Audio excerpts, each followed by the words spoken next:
all-new Mercedes E-Class. In our extensive driving review, we will tell you everything you need to know about this car, no matter if you're a Mercedes fan or not, no matter if you're interested in this car or not, it will surely be interesting at all. Here on Autogefühl, your #1 resource for in-depth car reviews and your #1 community to discuss cars with Thomas.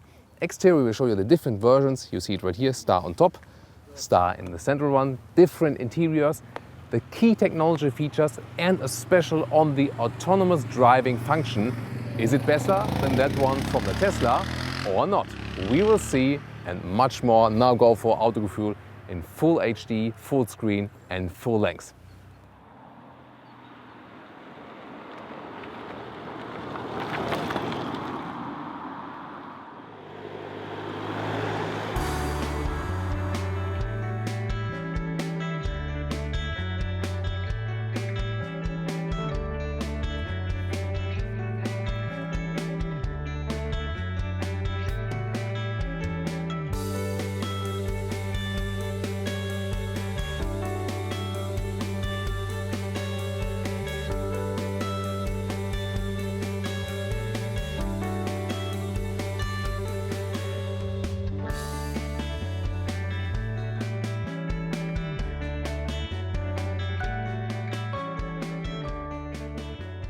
From the design in the front, the new E-Class moved more towards the C-Class, and especially here in the version, the two-fin version, we have the central star in the front.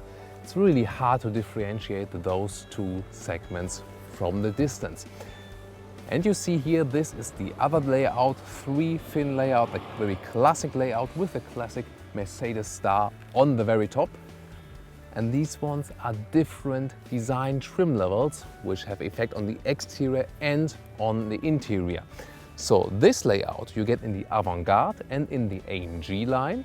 This one here you get in the standard E-Class and also in the exclusive line. I can tell you so far, the exclusive line is the heavy, old, past luxury model. The Avantgarde and the AMG line, those are the modern, sporty ones. New headlights, either with halogen in the standard or here optional with the multi-beam LED. Now to the side profile, which is really classic sedan style.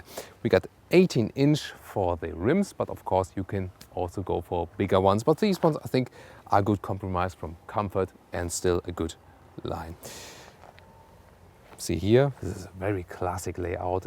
The dropping line on height of the door handles. And it also has the normal standard height, and this one is the exclusive version. 4,92 meters is the overall length. It is 6 centimeters more in length and also in the wheelbase, so we have also more space on the inside. We also have features like a softer door close when we are on the last centimeter there, and it's closed again. This is really from the top luxury segment. But it's not an S-Class, it's still an E-Class. And to the rear finally, this is a different layout. It also reminds me a little bit of the C-Class sedan, and I really don't like those taillights here. I more prefer the coupe style lights, which are drawn more on a horizontal level. Then those elements here, it's not the exhaust because this is a 220D, the small diesel. The exhaust is right below here. This is just for styling. And to compare the other side profile, all AMG and Avantgarde lines here sit 50 millimeters lower, so a little bit sportier as well as this one. This one here is the Avantgarde line. It's hard to differentiate the AMG and the Avantgarde if you don't really dig deeper into the subject. It's more like the AMG is a little bit more aggressive even in the front. 18-inch alloys here as well. And what else is important about this car overall, has saved up to 100 kilograms of weight. So depending on the engine you pick, you're now at about 1,600 to 1,800 kilos. And you can see here, mirrors and also the frame all in black, because this one is also equipped with a so-called night package. This one here is one of the very early models of the E300, so not the entry petrol version, so a little bit bigger already. And that one also has exactly the exhaust hidden beneath here. It's not that one here, but it's inside then, but one on each side.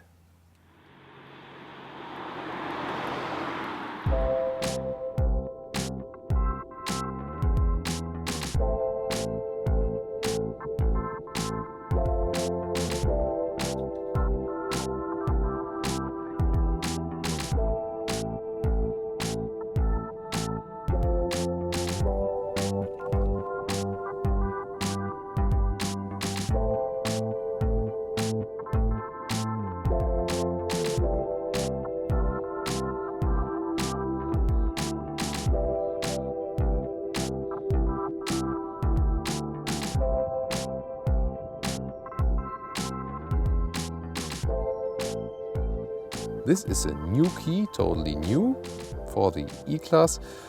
Looks quite fancy, but of course gathers fingerprints. You can open, close it.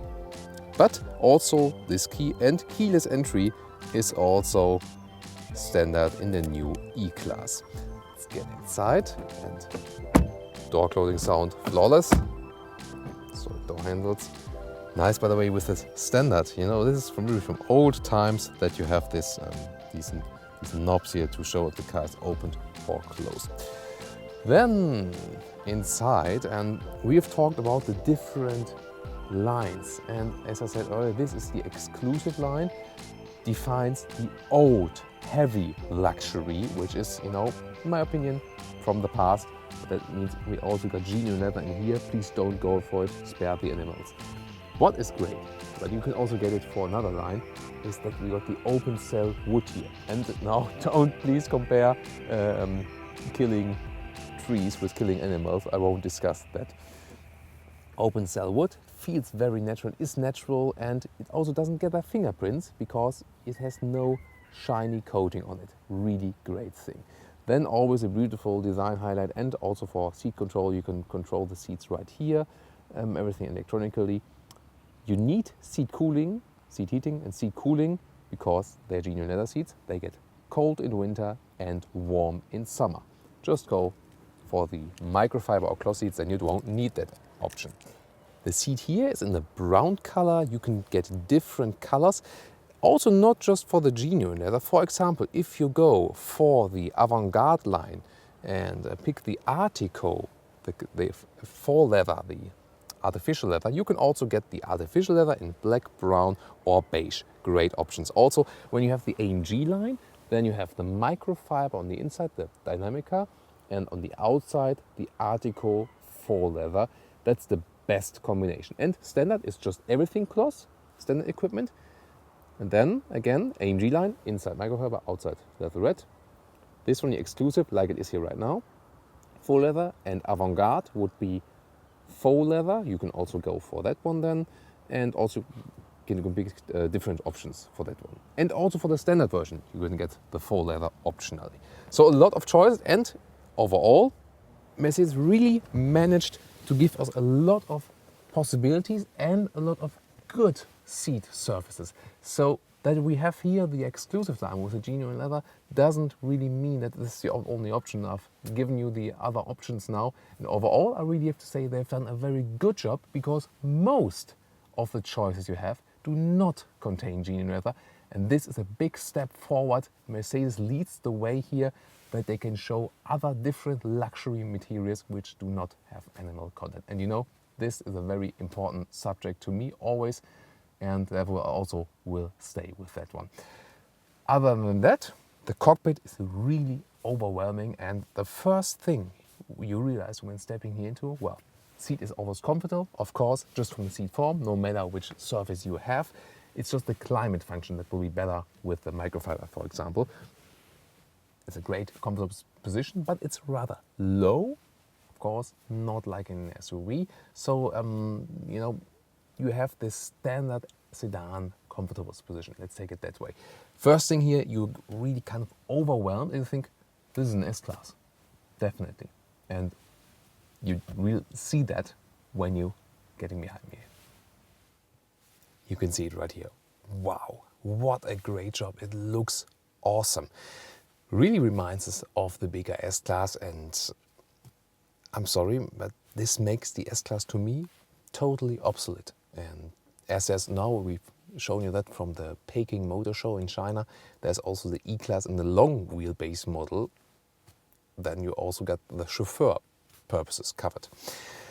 The best thing here is again that they have used this great wooden part, natural one. It goes all the way into the cockpit, really great. And the gaps, this is this Mercedes design scheme. They're always using central purity and hiding the gaps, overlapping a little bit, looks great. And this cockpit style with the big vents, I think it's a beautiful design. And you see, this has a huge screen here. The dashboard, by the way, in the AMG version, you also get it from faux leather here in the exclusive line. I'm not sure. it should be 4 leather as well, because also in the S-Class Coupe we also had it from 4 leather, so at least using it there as well. When I turn on the screens here, the standard setup would be analog screen here and a smaller screen here. This one, the test vehicles are usually equipped with all of the stuff they can offer. That's also the reason why we're not at about 45,000 euros, but at about 90,000 euros. So about, well, let's say a little bit about between 80 and 90. So double the price, definitely. And you have to be aware of that. Of course, it's very impressive. The steering wheel is rather classic. We'll soon go into the details, because from the steering wheel you can also control the screen. The right one here with a touchpad and the left one here with a touchpad. And this one you can also control right here with a central MMI unit we have here. So a lot of controlling possibilities, but in general I think I found a quite nice way that you have this orientation. That one is here for the right control, that one for the left control, because a lot of manufacturers use multiple screens now, and you sometimes think about, okay, where can I control what? And now they have found a solution here, and we'll go in detail on this one and this one very soon. We'll first give you the general overviews of everything, and then comes the detailed multimedia, because this one really is also extensive, a subject in itself. Here we got the panoramic roof inbuilt. It's totally silent. We will also use a dB meter when we're driving the car. This is right opened, and you can also close a shade. And it's also split between the front and the back. See it right here, nice. And they've used the space in between here for another speaker for the Burmester sound system. And wow, I can tell you already so far, the sound system is awesome. We'll also have a test of that one very soon. Really such a clear sound, but I think it's about 5,000 euros extra, just that sound system. Wow, that's a lot. We can also open the panoramic roof. So that was the shade. And then it can be opened right here. Smooth opening process, and let's see how far it really goes. How much fun you can have that here. Oh, nice. Some sun and air, that's it. Yeah, that's it. So, well, the opening is rather short. Storage space at the inside of the doors. You can also fit bigger bottles in there. Then there's the glove box, slides down very smoothly, and you can also see inside there, this is the optional perfume spender. We know that also from the S-Class. Well, you have to like it to have a certain smell in the car. Then the middle console is quite huge with still an analog clock. All the climate functions, they can be controlled with a screen, but also here to have the shortcut, I think it's very good. Warmer and colder, for example, or where the vents are coming from, still good to have it. And shortcuts to go to the GPS, radio, or choose your media, USB and stuff. Then beverage holders inside here, they're adaptive. One USB slot is right here, and some space goes quite wide in there. Then the central MMI unit, driving mode selector, I will explain those when we drive the car. Adaptive air suspensions here, you can put the car higher when you're going down to a basement garage ramp. Camera button, we will show you that in the screen as well very soon. And you can here, for example, also use this one here to browse around in the menu by touch, activate something. So there are multiple, closing the sound again, there are multiple ways to control this car. Then, right here, a lot of space. We know that from Mercedes, the system, more USB slot. You can put smartphone in here or also charge your smartphone. And now to the details of the infotainment screens. You see, I've put the steering wheel now all the way to the front that we have a better connection for the camera. The left pad here, it's a touchpad, really a touchpad. This is here for the left screen. You can see here that this area is changing when I'm just sliding around here like on an iPhone or something like that. And this is also a screen where I can put, the speedometer digital in the central part, and I can put, for example, navigation on the right or the consumption display on the right. 6.7 it says at the moment. We have done some acceleration tests, so 6 liters I think is a realistic value, or the eco display helps you saving fuel maybe, or just the date. So that's what you can do right here at the left part. Then let's move on to the right part of the system here. It's no touchscreen, but you can control this one. It's this very same button, just on the right side of the steering wheel, then with your right thumb. You can slide on that steering wheel button and then go through the menu, or you also have a home button. You can click and you can always go to the home button, back to the menu again. And the same controls can also be done then in the very middle part with the middle console. You also hear that.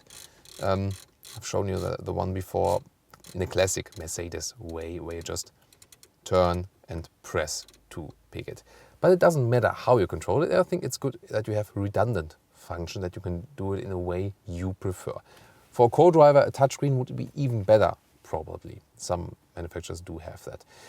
For example, we can go to System and have a lot of variations here, displays and style. For example, here with the design, and that was what I was saying, this one is called progressive. I can also go to the classic layout.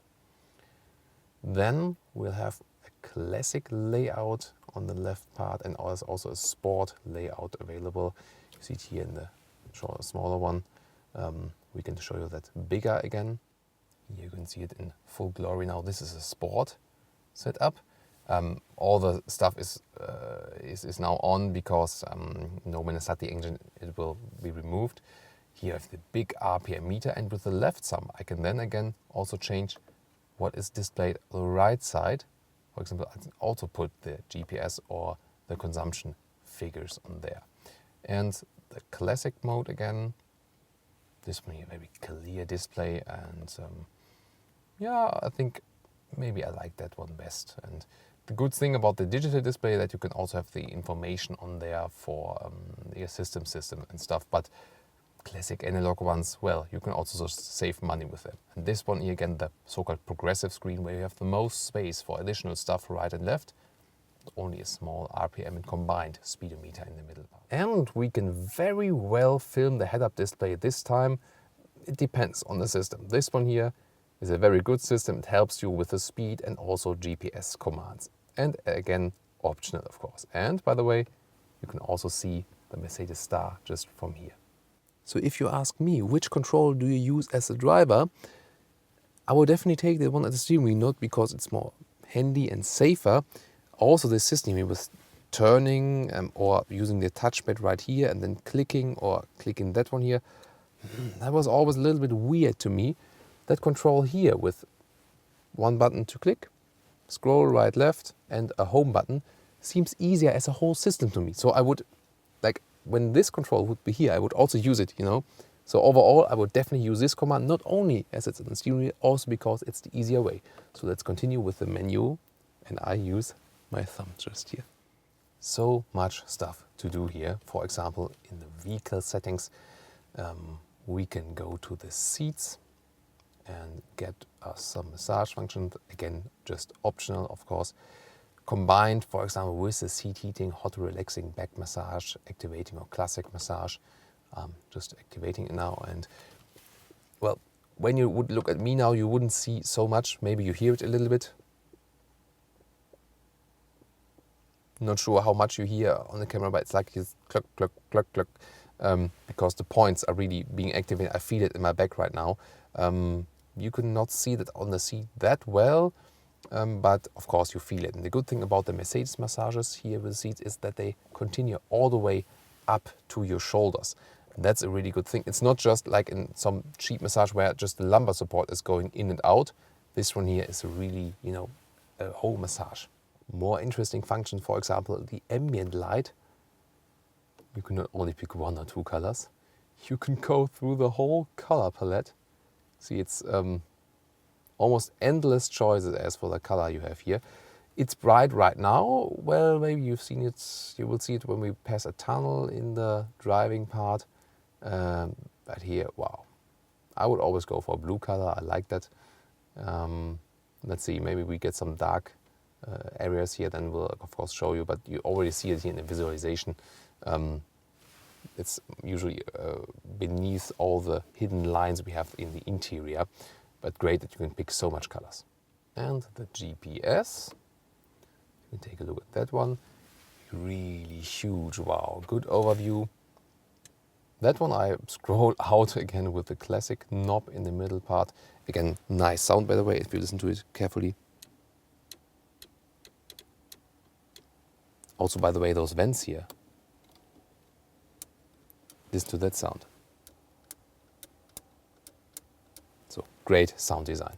Well, the GPS, you see, you have huge space here and also good reaction times, and it led us very well. So overall, a good result for the GPS, definitely. What else is missing? Well, of course, the smartphone connectivity. You can either go via the normal telephone function and then, for example, connect your phone via Bluetooth. Right handle here. There, Bluetooth symbol, connect the device. That would be possible, and I usually do that using a telephone and music streaming. And then let's see what we can do also with the cable. Starting Apple CarPlay. Now I have to allow that one on my phone. Always the blue screen up there, and then there it is. You just want to start doing this, but it's not possible here. But at least you cannot do it from the... There we go. That is strange now. Why it's not working at the... That's strange. You see? I'm not sure if it's supposed to be. I'll ask a program manager later again. But here, if you use the thumb button again, that one is not working with Apple CarPlay. Strange. There you have to use the middle console then. Or also, let's see. Even the middle pad is not working for that one. So there you're really down to the classic one. And then you can go to your phone, also listen to your favorite music, use your own GPS. That is possible as well. Well, if you want to do that, I don't know. So, and for example, music. That one is some very old and pop stuff. Let's maybe, you see, choosing music is always easier when you don't just do it with the iPhone, but just an example, you can also switch to another stuff. That's a cool stuff. Cool trance track. And now also the sound system. That was the Burmester sound system where you can tune up the sound, of course. And I can tell you, it's really awesome. Got a great bass, and it's, wow. I can tell you, it's a very great surround sound. Wow. And so crystal clear. Wow. When you're here in the main menu and then go to Apple CarPlay, you're going to the CarPlay overview. And you cannot change the sound. You have to go back to the Mercedes menu, back to the main menu, here. So not that one, but here connect again, and then here the Apple CarPlay, switch that one. And then you also get to the sound menu where we can change equalizer and stuff. So interesting, but very complicated way. Here, this is the 3D sound. Really great sound, but you can also put it, for example, to live.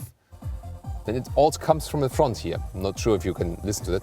More from here, like in a concert. Surround is already good surround, but 3D sound is even more surround sound. And easy listening would be, for example, if you listen to text. This is a very clear sound with less bass. Or pure, this is standard setup, but I would always go for the 3D sound. As much light as it lets into the interior, and as great as it is from the inside, from the outside, a panoramic roof always looks a little bit odd, don't you think so as well? Let's continue to the rear. Here as well, different closing sound, not as good as in the front. So that's it. First look inside for you again. Of course, the design scheme is carried through, is really a great refinement in the build quality, no question. Also the nice wood at the inside, 2 speakers right there, and always solid metal here also for the door handles. Let's see how much space we have here. Short wheelbase version, the normal version here definitely. As I would be as a tall driver, you see there's plenty of knee space. I mean, the car is 4.92 meters long, so there should also be enough knee space. But if the driver is sitting very low, as I usually do, problems to put my feet beneath the seat. You see a card holder right here. And as usual in those sedans, you more have a position where you lean back a little bit, and especially when the panoramic roof is inbuilt here, there's hardly any headspace left. So it does still work, of course. 1.86 m in the height. That's left, but you know, not too much. So that stresses again my point that for chauffeur services, maybe bigger SUVs are nowadays better because you have absolute seating position, a lot of space above your head, and also more space at the knees. You cannot change it really. So that might be like the only solution left where you need the S-Class if you have even more chauffeur service going on. You know, but I'm not really, you know, convinced of this huge luxury sedans anymore as a segment itself. So for most purposes, you'll be just fine with that one. You can make this car more chauffeur-like if you put the co-driver seat all the way to the front. Then you see you have also a lot of space. Temperature control is also possible for the rear passengers. Here vents and coal levels also for smoking. I wouldn't do that. 12-volt power supply is here. And then in the middle part here, you can flip out some beverage holders right here. Funny system here. Nice. So, and some space above here. And one feature I would like to stress, you can get those belt bags here. This is a new thing. We have also seen similar stuff in the Ford Mondeo, for example. You already feel there's space here in between. And so this can be blown up a little bit like an airbag because rear passenger safety has been neglected a little bit because more and more people are just driving in the front. And here you have an additional safety feature for the rear passengers because if you sit right here with the belt bag and it blows up a little bit, it gives you even more kind of a cushion here in the rear and covers more of your body area. So the force is put on a wider area and not, you know, just the belt area force is all the way to the body. When it's thicker, it's always better in case of a crash. And the rear with the trunk, you can open it right here. There's a button, or also at the key. There it is. I had to close the car first and then press it, and it worked. So, well, a sedan is not a master of loading space. You can have an impression here, the trolley goes wide in there. There's a long space, but not that wide, not that high, of course. You can have a hanger here. Below that one there's nothing on there. Under there is no replacement tire. And you can flip the seats from here at least.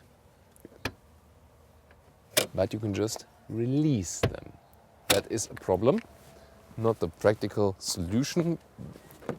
So I have to get here, then flip the seats, and then you see we do have a rather even loading space for longer stuff. That does work, but of course you see it's not the most practical car, but it's also not the main purpose. Later there will of course also be the T-model, the estate version of the E-Class, then will be more for our loading friends. Child safety. How sensitive is that electric hatch? Wow, great result. Reacts immediately, and there doesn't have to be really high pressure, and then it's already working. So a very good result here. So another look here into the interior, different styling. For the Avantgarde line, as I said, you don't have to pick the genuine leather seats, standard is leatherette seats. And also darker wood is being used here, for example, but the matte soft one, great touch as well. And you can see here the steering wheel is not in brown as in the exclusive line, but also in a blade. It's a more sportier style, definitely. And the styling also carried out onto the rear seats. As I said, also from the faux leather you can get black, beige or brown. Make no mistake, this is really a Mercedes. We have the double action here. And it's always strange if you have this exclusive line, when you put up the hood, that you put star up with that one. This one here is the new diesel, the small one, 220D, 2-liter engine, 4 cylinders, about 190 horsepower. There's also about 190 horsepower for a small petrol engine. It's the entry version at the moment, also with 2-liter and 4 cylinders. And there's also a bigger diesel available, a V6 diesel, 3-liter with about 260 horsepower, sorry. And you also have seen there will be the plug-in hybrid variant. You can check that video out from our preview of the E-Class from the Geneva Motor Show. Those ones are the starting engines. Later on there will be much more variety, of course, and also the stronger models we can expect AMG versions where you also have the bigger petrol engines. But I think also with the regulations now, you've already heard maybe even Germany passed subventions now for electric cars, for plug-in hybrids, where you get 3,000 euros for a plug-in hybrid and 4,000 euros if you buy an electric car as just the deduction from the normal price. Then also the plug-in hybrid of the E-Class will more and more play a role. China is stepping up the regulations as for the electric use and plug-in hybrid use. I'm quite sure very soon you will not be allowed to drive in a big Chinese city without electric drive or this plug-in hybrid part. So the plug-in hybrid will play now for the first time maybe a major role in the E-Class setup. We'll start our driving part with not driving ourselves today, because this is probably the most exciting thing about the all-new Mercedes E-Class. This drive pilot that is optional, it's of course built in here as you've seen it, and something I'm doing right now we've just seen in the Tesla Model S so far. Maybe you've checked out that video. And as I said earlier, Mercedes says we have the better system. We will find out right now. I'm doing nothing. Set the Distronic Plus or the drive pilot to 100 kilometers an hour and leave everything to just truck in front of me. Leave my hands off the steering wheel, foot off throttle. So I'm basically doing nothing at the moment. And it's absolutely silent. The dB meter, cameraman is holding. So I can also now check the dB meter. It's showing about 70 dB. Are you kidding me? That's just like normal value we usually score with when we're driving 50 kilometers. So now you heard the acoustic warning.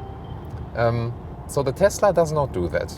Just keeps driving. Here, there are certain parameters where the car decides, no, I don't want to drive autonomous anymore. It could, but it has to do with regulations. Now I realized the car would be braking, I have to take over. So first the acoustic warning. I also see in the head-up display and in the display here saying, no, I don't want to do this anymore. I'm not sure due to what reason. It is said there are certain parameters where the car calculates it, and that's the basic difference. Tesla says, I don't care about the governmental regulations, we just do it. Mercedes a little bit more conservative there and say, we rather want to keep with with the official governmental standards and see later. As long as no one is suing Tesla, and no manufacturer would dare that, because that would be, suing Tesla for something they do which the others can't or don't want to do. I don't know. Might not be good PR-wise. So, but it's really interesting. I'm setting now again to 100 or 90 and starting again. I see it when in the steering wheel, there's a green steering wheel symbol in the front of the display. Then I know it's active and it's working.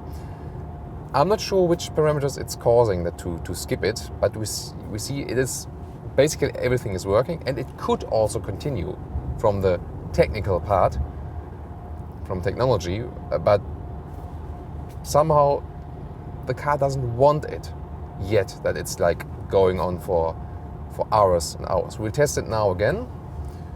I'm at 90 kilometers an hour. Oh, well, I have to go a little bit. Well, now again I see get the first symbol, do something at the steering wheel. So 85 kilometers an hour.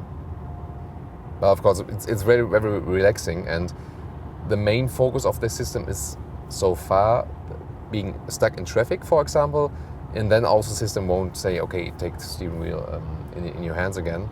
So for traffic, it's really great. And the funny thing is, we will test it also when we're on the countryside. Therefore, is also one reason Mercedes is saying we have the better system, is that it decelerates and accelerates. The Tesla system keeps the same speed usually when you set the speed, and this one has more comfort than. We'll test that one later. Here again now, wants to skip it. Well, the main focus of this system so far is that you can more relax, rely on the car, have an additional safety feature. For example, I'm just testing it now with hands off, as I'm doing it right now. I have set the drive pilot, but keeping my hands on the steering wheel. And then I can relax, but just I'm not actively doing something with my hands. I just leave them on. And then the car also won't complain. And yeah, maybe it's also not bad to have this as a first step. For example, now you see I'm not doing it with my hands, just leave them we're in a construction site here now, and the lane is kept. And well, it's maybe a good thing, because at Mercedes at least you're still self-responsible for what you're doing, also in the autonomous mode. You know, Volvo has another plan saying, when our vehicle is in fully autonomous mode in the future, we will take responsibility for accidents. That is really a game changer. And if then all the different manufacturers will have different systems for that or regulations, Volvo will prevail when they say that, of course, because then I'm buying a Volvo.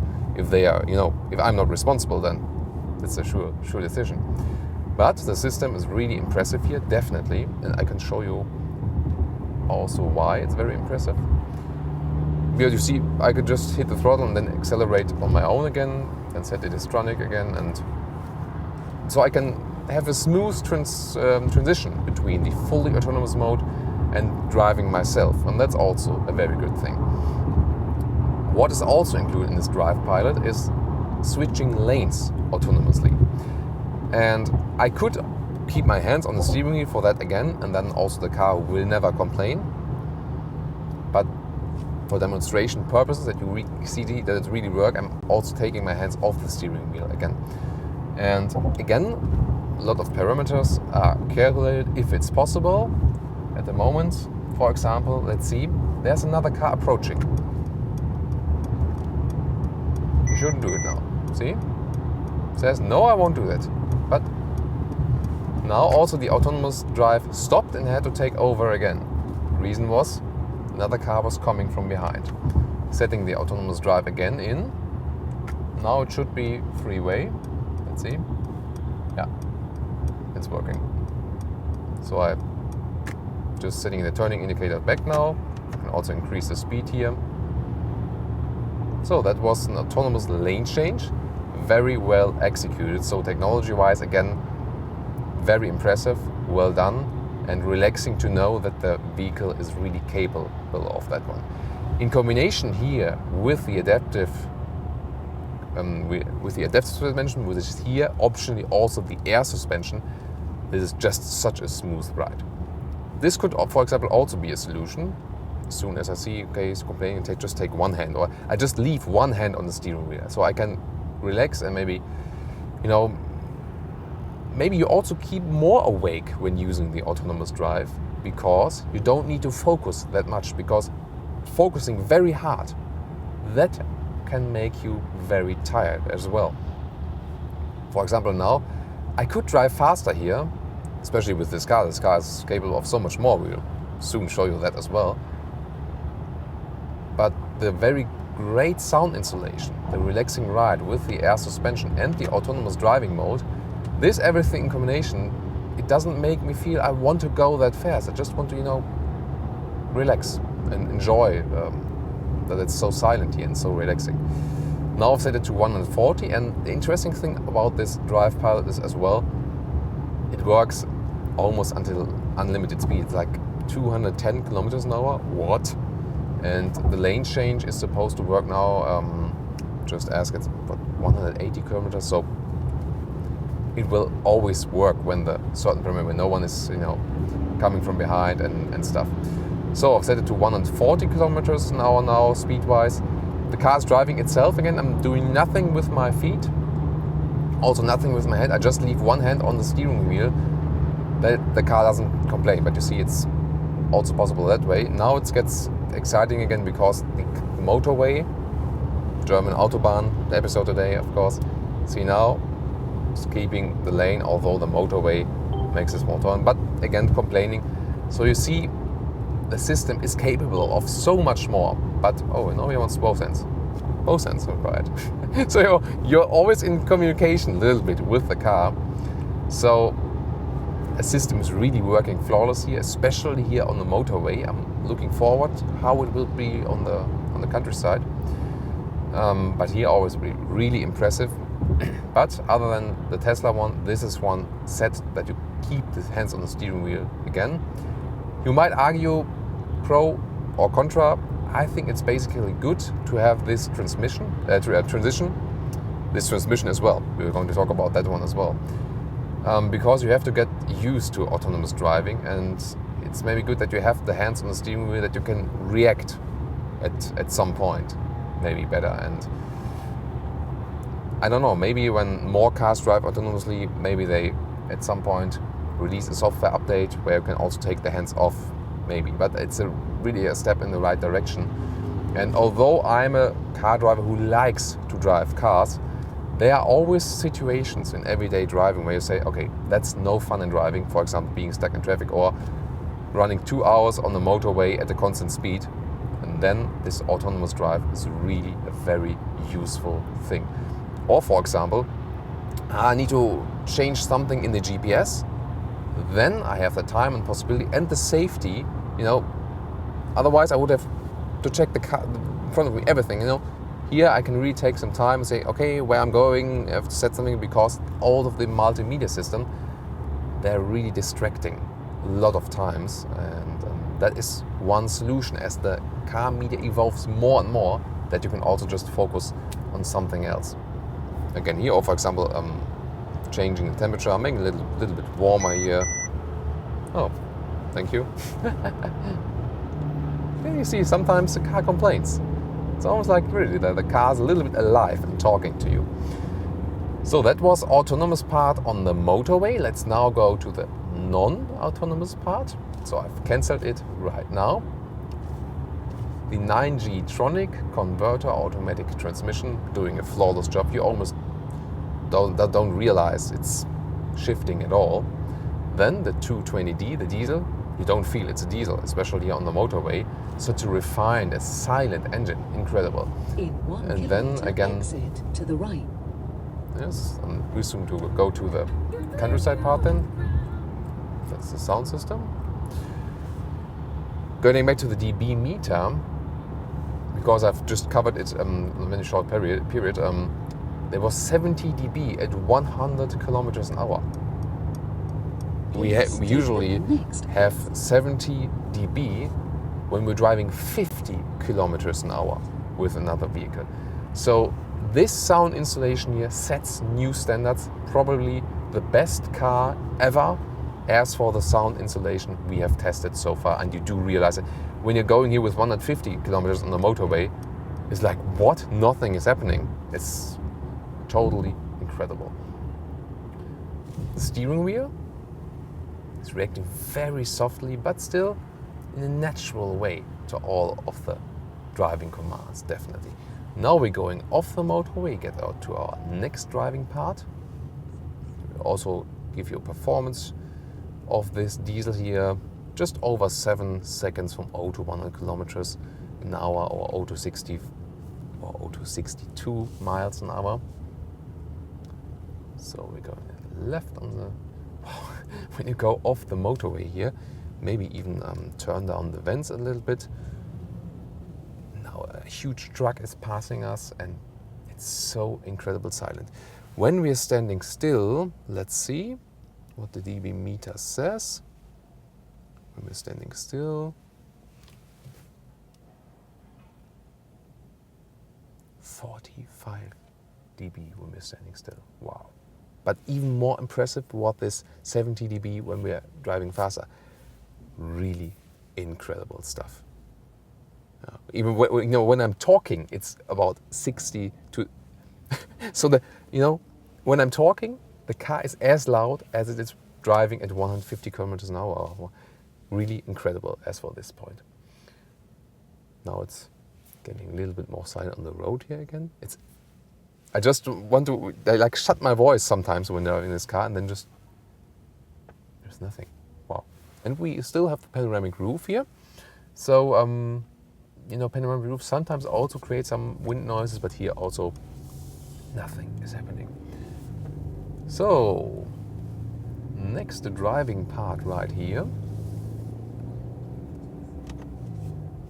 Setting to 70 kilometers an hour, and also autonomous driving is possible again. Green steering wheel symbol. Just don't want to damage the alloys. So let's see when the car is complaining here. Again, as I said, the system is oriented that you keep the hands on the steering wheel, but now for demonstration purpose that you really see that's not fake, definitely. It's keeping the lane really totally perfect. Like the same distance on the left and on the right. Wow. And well, what is the difference between the Tesla system and this one here? The Tesla was also very impressive and had the advantage that you don't have this. Oh, let's see, does the car brake from itself now? Yes, smoothly. So I was just keeping my foot over the brake, because you never know. Maybe now as a driver myself, I would have initiated the braking process a little bit earlier to have, especially also for the co-driver, a smoother approach. But we also know that just from normal ACCs, adaptive cruise controls, this was a very smooth braking process still to came to a standstill. Also, let's see when the traffic light turns to green now, what's then happening? If the car is just starting itself, if I maybe have to step on the throttle just a little bit, or maybe have to get to the Distronic Plus lever. Let's see. Yeah, Distronic Plus lever, maybe, total. Yeah, just one step on the throttle, that's it, kind of then. So was not starting automatically again. Maybe that would have been the case if we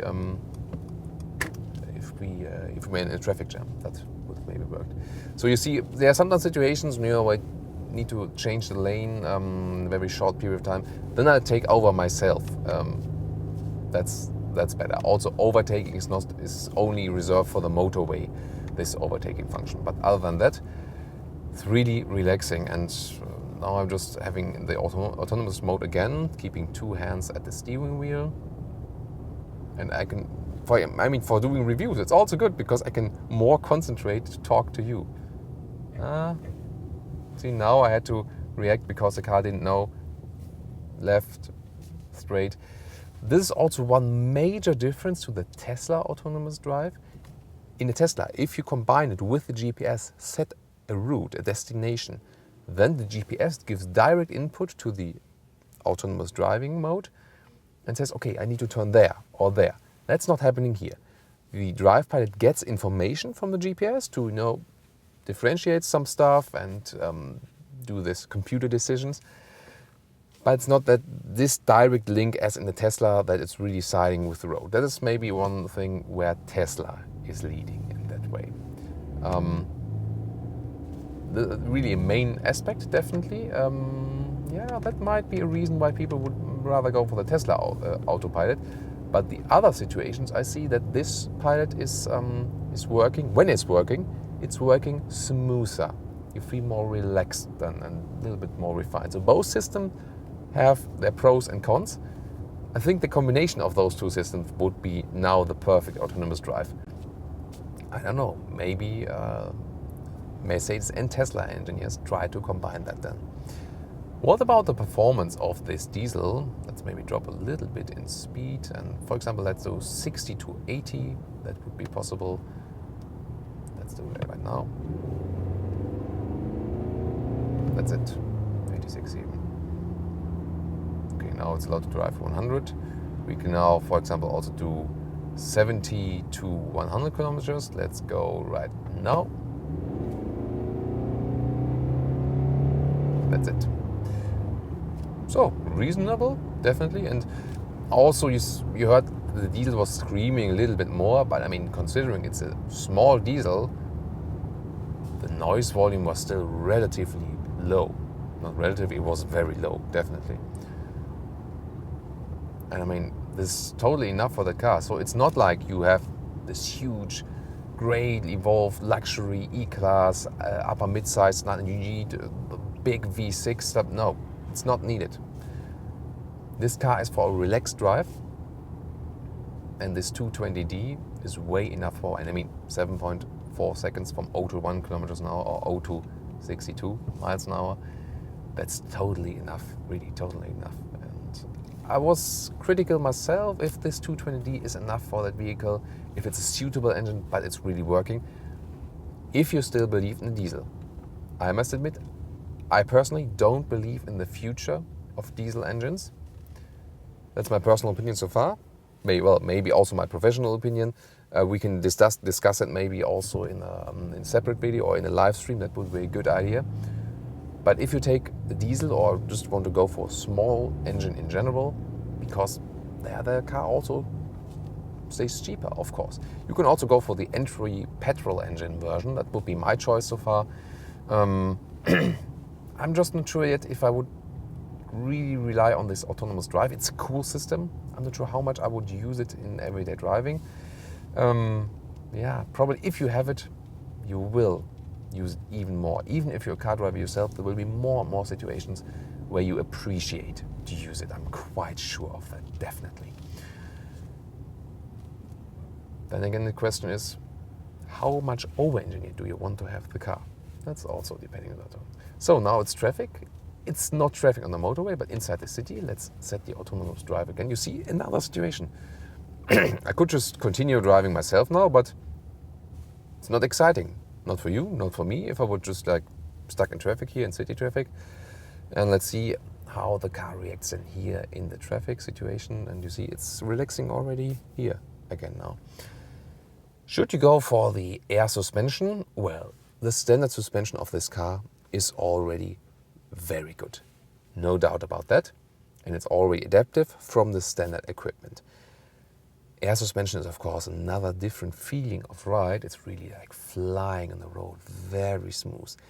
If you're going faster, it stiffens up a little bit, so it's not that you lose your sporty ride, but it's really the best for comfort. So if you're really keen on a high comfort, then maybe the air suspension is one of the features you should go.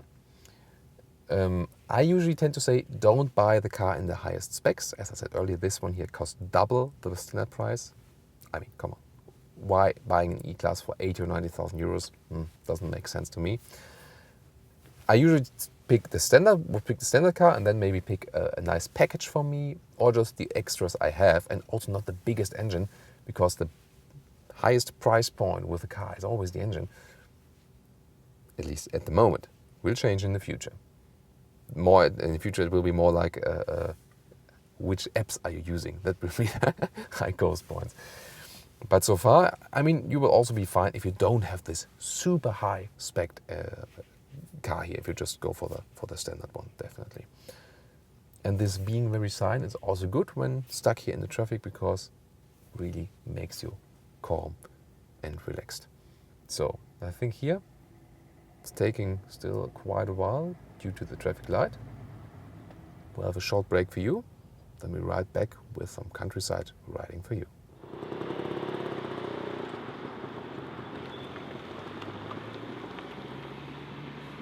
So now we're in a tunnel, and I want to show you how the instruments look like in the dark. Really cool effect, definitely. And some more city and countryside riding. And the interesting part is, let's see. If you're not, you see when some, that's the connection with the GPS that is not happening. Then this system is not really realizing it. So it will still remain a combination between manual and autonomous driving. But what is really good, I realized now, when you, for example, change from countryside to city and back again and have the autonomous drive activated, also the speedometer changes automatically. Let's say we're on the countryside, and Germany, it's, for example, quite often 70 kilometers an hour. And I have set it to 70 kilometers an hour, the Distronic or the Drive Pilot. And then we're entering a city where in Germany is maximum 50 kilometers an hour, usually, unless it's even more restricted.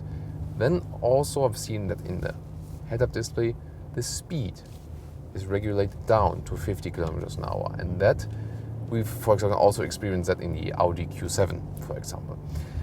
That system will prevent speeding tickets. So if you're doing that with the drive pilot here or with the systems, you can also get it without the autonomous drive.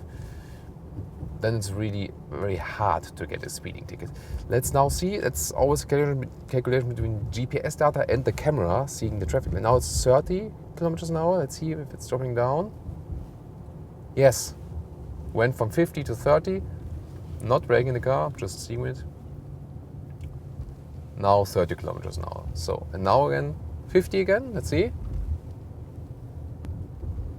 Yes, 50. See, car's accelerating. Very well done. Very well executed.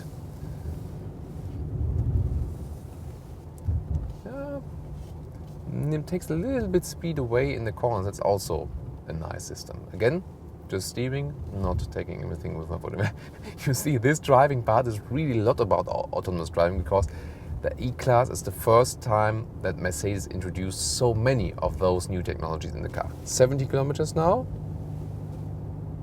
That's it. Seeing it in head-up display. Car is accelerating. You can also take my hand off steering wheel at, just for display purposes again. See also on this countryside road, the lane is kept mainly. Well, sometimes you do not trust the car 100%. That's still. You see, motorway is, let's say, more flawlessly, definitely. Here on city countryside roads, you more often, I'm not sure if you really would have to, but at least you get the feeling that you have to intervene. So far, being on the motorway, even with changing lanes, perfect. Here, rather I would drive myself, I think. So, I think we have talked a lot about the autonomous drive now. Let's now more even focus on the driving ourselves, because I could very well imagine going for the E-Class as a driver's car, maybe then also just with the analog instruments, with definitely less extras. And that will be about here. That's, by the way, the front warning, as I was very close to another vehicle here. So, although we're in a top luxury sedan, the steering is still quite sporty. It is not as progressive as we know it from other manufacturers. It means you need some more steering angle. That's usual with kind of all Mercedes models. I prefer it if there would be a little bit more input to my steering, but maybe that's also just a personal thing. In general, still you have a very natural feeling when steering, and I'm just amazed by this. I think I have to go here, sorry. But you see, even that 4 meters 92 in length, but a fast reaction, as I see here, we had to go somewhere else, and still the car was very easily to react. Feels like you were driving a smaller car, definitely. I love that riding the air suspension is just so smooth. All of the small bumps on the road are evened out totally. That's really great.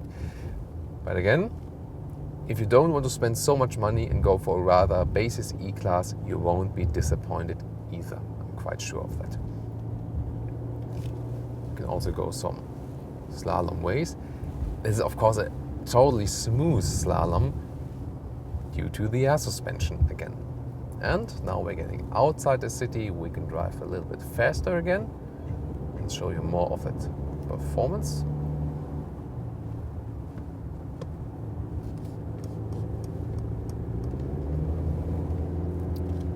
When I'm really hitting the throttle, one gear shift back, but I can also do it in advance. For example, when I use the pedals here, shifting a gear back, for example, now the 4th gear, and then have the more immediate acceleration. I can hold the shifting pedal again, and then moving back to the automatic shifting. It's also fun to drive the car no matter what, although the focus is definitely more on that rather relaxing ride. You can also have a sporty driving fun with that one. There's also driving modes available with Sport mode, Comfort, Eco and Sport Plus, and Individual, where you set individual commands. Now I'm in eco mode, that stresses the sailing or coasting functions. The throttle input is drawn back. I have to put the throttle more, so I save some fuel when I'm not hitting the throttle that hard usually. And when I lift the throttle, the car is rolling as long as possible. Of course, not rolling uphill. Then comfort mode was where we usually were in. Then sport mode. One gear shift down. Third gear now, fourth again. The gears are turned up higher, get higher RPMs, more input. Is the steering wheel also changing? Sport mode. Oh yes, comfort mode is very soft. Going to the sport mode, the steering wheel is stiffer. So if you prefer that one, also possible. Better throttle input. The car has already shifted down, doesn't have to do that. And there's also the Sport Plus mode, where the electronic stability control is drawn a little bit back and you have better manual control of the car. That doesn't mean the car will slide out totally, but you shouldn't maybe use it in the most slippery conditions. With Sport Plus mode, I can now, when I have some curvy roads here, accelerate out of the corner better. Then what we also just felt, the automatic transmission, it's not hiding the shifting process, like smooth transmission. Here again now, the difference is it's really more hammering it in, that I feel that the car is doing a gear shift. What you expect as a sportier oriented driver, definitely. Also direct more resistance from the steering wheel, definitely. Nice, so you can also vary it even here with a small diesel. Of course, we don't have a great sound coming from the engine, but again, for most purposes of this car, it also won't be really necessary. So a luxury sedan can also do some good here in the serpentine corners. Yeah, maybe just the sound is missing, that's it. But also, you don't feel uncomfortable due to the air suspension. Some cars you may think, oh, they are maybe tilting too much, but that's not happening here because it's also adaptive. Car realizes when I'm in a faster corner, it needs to stiffen the suspension a little bit. They get enough feedback from the road. Oh, there was a Mercedes Camo car. Which was it? Should be someone of those we have covered recently. If you go to the Autogefühl channel, just bookmark it always with autogefühl.com. There we will always find our playlist with the full reviews, of course, and also our Spy or Camo Car playlist where we show you the latest Camo cars. You will know then what comes on the market before everyone else knows. So also a fun riding experience, of course, if you're really totally convinced sport driver. That's not the right car for you. Maybe at some point the AMG versions, but in general, if you more prefer that sporty riding, then go for a class below, for a C-Class with maybe an AMG package C455. That will be the perfect car for you then. But it's not uncomfortable to go through the Alps and hunt these roads here. Maybe we can overtake someone here then. This Opel or Vauxhall in front of us. But of course, safety first at Autogefühl. So, down. So we're going left now. Oh, even the shifting down you hear very well done. Now acceleration again. Oh, there's another Mercedes Camo car. Let's wait for that one. You will soon see it in the camera. Looks like E-Class as well. Yeah, that might be Camo car from E-Class Coupe. Yeah, nice acceleration. We can show you from 0 to 70 again. Let's see, wheel stopping. And now from standstill, 0 to 70. Go. That's it. Very well performed, definitely. And you see, as I was in the sport mode, you heard the shifting process, and also the car didn't wait to shift down before. Well, what about the consumption? It's hard to say now, of course, as we did those acceleration tests. That will be rather something we have to clarify at a later stage. But good to have a general overview is always, if you look at the official figures of that car and then just add 2 liters per 100 kilometers, then it usually will work as for that one. So unlimited speed here now, 100. Yeah, it's a really convincing car as for the driving experience in almost every respect. There's no doubt about it. It's really a great car they've built here. Just have to watch out it doesn't get too expensive also from the driving features. So let's see, autonomous driving again, maybe a faster. When there's crossing traffic, I'm always paying more attention. Let's see here, keeping the lane. You see here on the countryside road, it's going a little bit to the other side. So it's not perfect, not keeping the very lane. That would have been good if I would have some cross traffic. So again, motorway perfect. Other thing than that, maybe leave it with driving on our own. And as we are here on that beautiful countryside road, I just deactivated, pressed the lever in the front. I also enjoy driving on my own, of course, and that's maybe the compromise we're heading now for as for these different driving modes. High speed slalom test here now, good reaction. Although we have the air suspension, not too much of a car tilting. You have very good control of the car, no doubt. And it is a quite overwhelming car, especially with digital instruments, but as the driving characteristics and the agility is still very good for such a car. You remember they've said about 100 kilograms of weight as well for this new generation. You feel more comfortable as long as you drive the car, and then also this overwhelming feeling fades a little bit and you feel just good, just okay with the car. And you know, if you just go for a lower spec car, this will even work faster, this getting used to it process. I'm going back to the comfort driving mode because usually you will just leave it in the comfort mode. I always see in the display this nice visualization, of course. It's something, you know, if you like those multimedia stuff in the car, then it's a great car for you, definitely. I wouldn't need it really, but it's always nice to look at it. So we've covered a lot of aspects here. I want to hear your feedback, of course, to our different driving aspects and what do you think about autonomous driving in general, and of course about this very drive pilot here with the autonomous drive. And also check out our Tesla Model S video where we have extensively tested the autopilot there again, and then also draw some comparison. There will be a lot to talk about in the future, of course, but this one here is definitely a car that gets the whole brand further. We realize that now while driving, especially.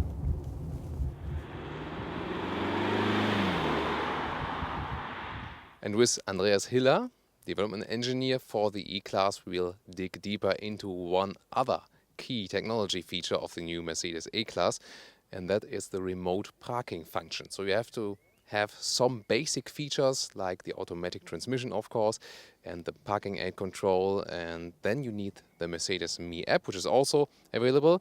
And now it gets really interesting, and this will be the future payment model for automotive manufacturers. You pay 250 euros for 3 years that you can use it in the app. And now, how does it work? And what was the key to develop this feature? The key to develop this feature was first the evolvement of the parking systems we had, that our parking system became better and better. We have the ultrasonic sensors that became better. We can give more trust in that system. Then we had for a couple of years already the idea that we can remote control a vehicle.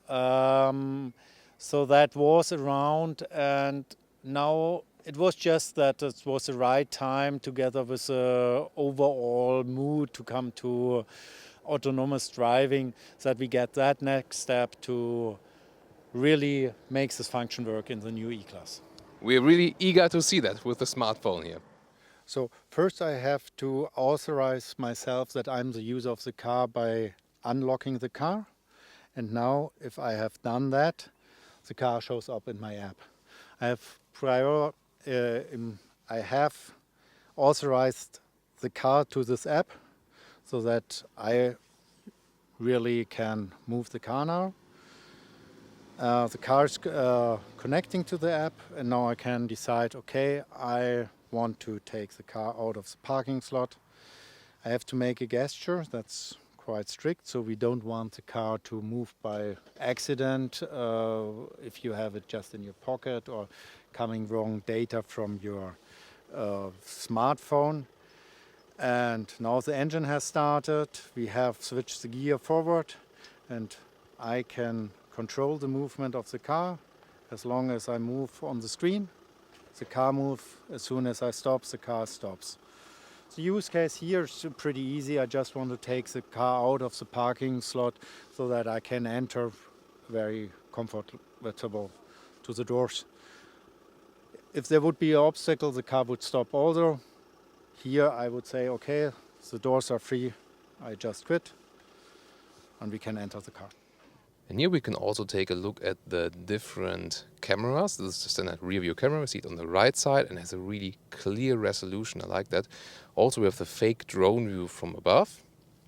And you can also switch around to other cameras. So, for example, the rear view camera on the whole screen, that you can really see what's right and what's left. So the wide angle. Here also to protect your alloys. When you get, for example, a very high pavement on one of the sides, you can protect yours with that one, looking from the side view cameras. This one is to the front, also important when there's again a high pavement, or the wide angle also in the front. So pretty much a lot of options you have here. Another way of getting out and still getting help is also when we are inside the car, and then we are at the moment in reverse, as you've just seen it. Here in the middle console, I can click on the park button when this vehicle is equipped with that option, of course. And then the screen shows me I'm going to go right or left. Let's say I just keep it that way. I confirm it and then put in the reverse gear, and now I just leave my foot off throttle. Let's see. Short throttle. Yeah, short throttle blip. And now I'm doing nothing. I have my foot off throttle, foot off the brakes, and I hope the car doesn't crash itself. Oh no! Oh. Shouldn't damage the other E-Class standing behind us. And also now a B-Class in front of us. You see the car is really getting very close. And you also see that we are going up and down a little bit when the car is totally switching directions. And the reason for that is that the wheels in the front, they turn a little bit that you get the better direction. And when we want to park in again I press the button in the middle console, and then he's searching for a parking lot. See, left to us there is one. Let's see the car's realizing that. So, there was an acoustical warning. And now, this is the suggested way. I can confirm that in the middle console. And select it forward or backward. What do you guys say? Forward or backward? Let's do it backward here now. So, backward, confirmed, and I do put in the rear gear. Confirm again. There, backward, rear gear. So now I'm leaving my throttle and leaving the steering wheel. There it is. Steering wheel turning itself. And now I'll just try to continue this maneuver. Car starts again.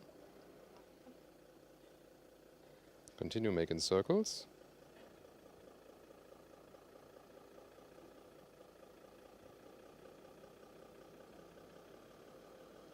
Okay, I'll continue making circles on the smartphone.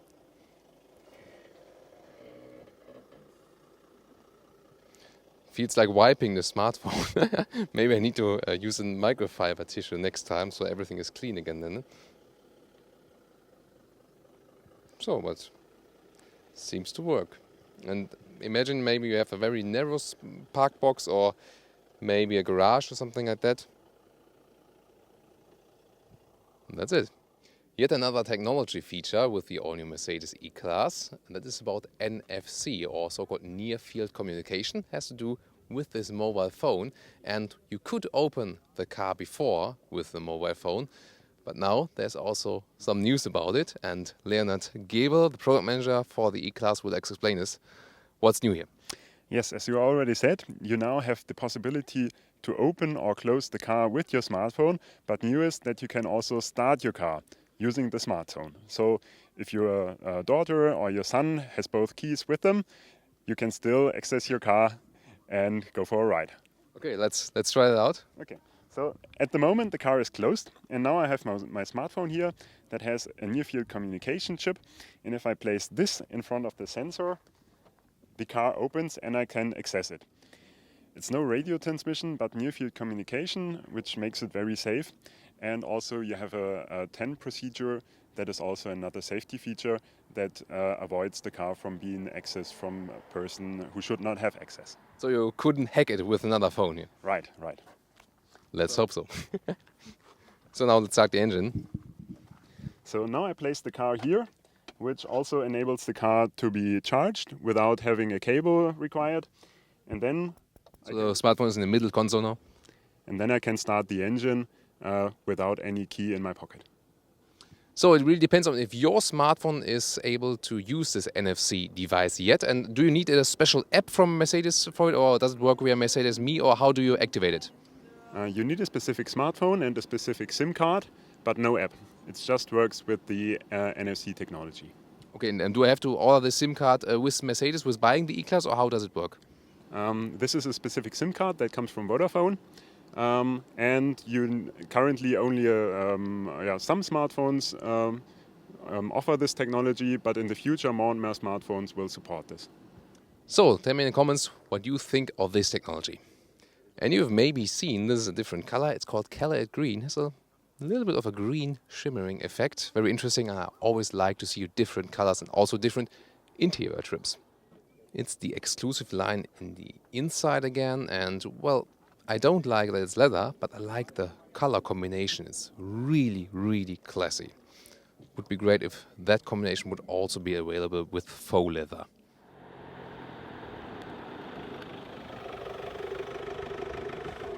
Wow, we have really experienced a lot today, and I can really say it's worth just to rewind this episode and watch it all over again to get all of the different aspects of this car.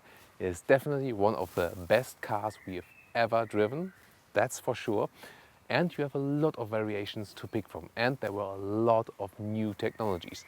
The exterior, well, definitely not a revolution and not my favorite just from the exterior.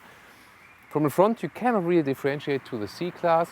Side profile and rear is rather very classic. But I'm sure from the exterior I would pick the Avantgarde or the AMG line from the exterior. And then you can also mix the interior lines. For example, you can also go like Avantgarde exterior and AMG interior. So which combination would you go for? Star on top, star central, not with a star on top, interior, AMG maybe? Tell me in the comments. Prices, they start about 45,000 euros and then go up until over 80 if you pick everything you can actually. So you have to be careful of that one. Technology-wise, the Autopilot was really awesome. For the motorway, works perfectly, and well, I think the best would be mixing the Tesla and the Mercedes Autopilot. Then we have a really perfect Autopilot. Also the parking feature, I wouldn't go for it yet. I think it still needs a little bit more of a development that it works every time and always. Maybe it's just faster at the moment still to park in yourself. But if you have problems with that, you can get it with the app. And it also shows off the automotive future. In future, we will not pay so much for the vehicles itself, but for the additional apps that are being offered and for the services, because the automotive manufacturers also want to make money by that. Driving experience also non-autonomous wise was really amazing, especially with the air suspension. The small diesel is already enough for that car. I would probably myself go for the small petrol engine or the new hybrid, as I also get now subventions there in Germany for, and also can get a little bit closer to the electric future. So tell me, what was your favorite feature, your favorite technology with this car? What's your favorite exterior, interior? And what you thought about our autonomous driving part? A lot to discuss really. And now I would personally just watch the review again because it really was so many things we have covered. I hoped you enjoyed it. I enjoyed doing it with you, and I'm sure we'll see each other at the next Autogefühl episode.